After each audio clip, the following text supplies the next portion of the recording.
Christopher and Mary Penfolds settled at Magill Estate in 1844. Astonishingly, that homestead still stands today. Gregory, come and have a look in the lounge room. Imagine a day like this with a big roaring fire. How beautiful. Gorgeous, isn't it? And this was the Penfolds original lounge room. This is where the family settled in 1844. Right. What are you going to show me today? Oh, I've got lots to show you. Lots of stories and lots of items. I can't wait. Come on, Let's go.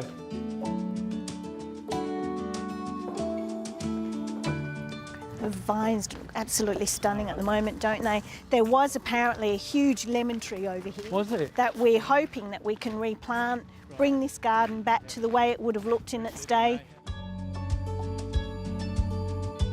Gregory, welcome to the Leslie Penfolds Hyland Centre.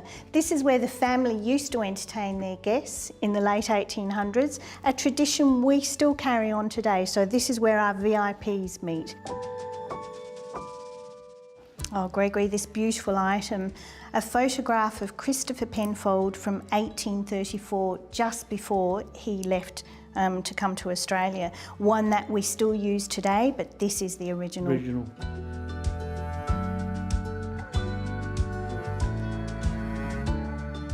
This is my favourite, a collection of letters. Mary Penfolds wrote to her family in 1870 after the death of Christopher. She wrote it to Georgina and Thomas Hyland, telling them how she was feeling. She obviously adored her husband and vice versa. It is quite evident in the reading. And she also put to Thomas Hyland that she wanted to continue with the operations here at Magill and was basically asking for his permission. And we know later that Thomas replied and said he was happy with the way she was running things, and she did continue to run things. And Mary Penfolds. And she became one of Australia's very first female winemakers. Absolutely. And down here we have some beautiful, lovely old wines. Oh, we do. This one is quite special that you're able to see this today. It's the second time out of museum. This is an 1889 bottle of St Henri. We were a bit worried about the label, was a little bit mouldy, so we sent it off to Art Lab here in South Australia and had them do some imaging on it. And they've deduced or concluded that it is 1889, and we now have that, even though we're going to lose that label eventually, we now have photographs and written evidence of that label. That's beautiful, isn't it?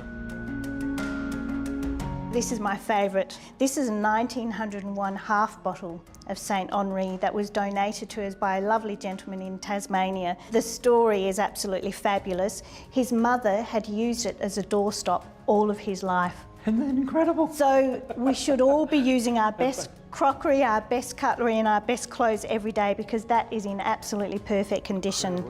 This is a 1911 bottle of St Henri, and I've brought it out to show you that back in the day, the same as this 1889, they used to use a brass rivet through the glass as part of their labelling, which is pretty special. This, isn't it? Yeah.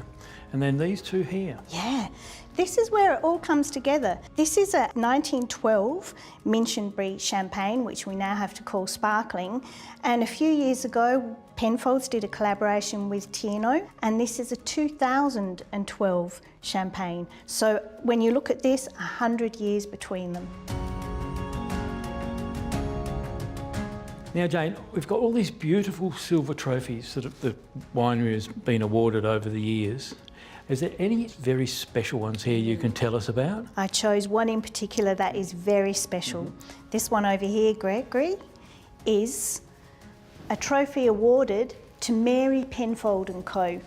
in 1890 for a white wine of like character. So not for a fortified wine, as we know Penfolds started, but for a white wine of like character. So that would have been a Verdelho, a Moselle, a Pedro's Yemene, and awarded to Mary Penfolds.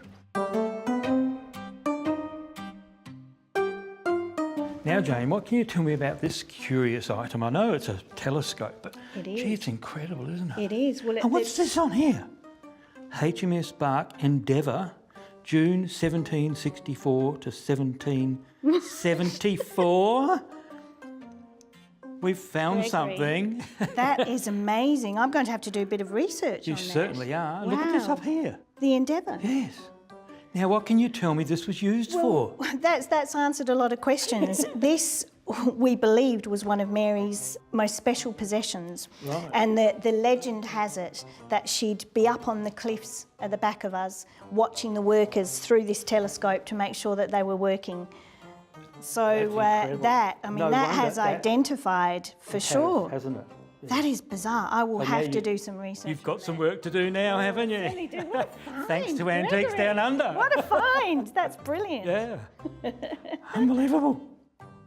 That is unbelievable. Wow. That is absolutely unbelievable.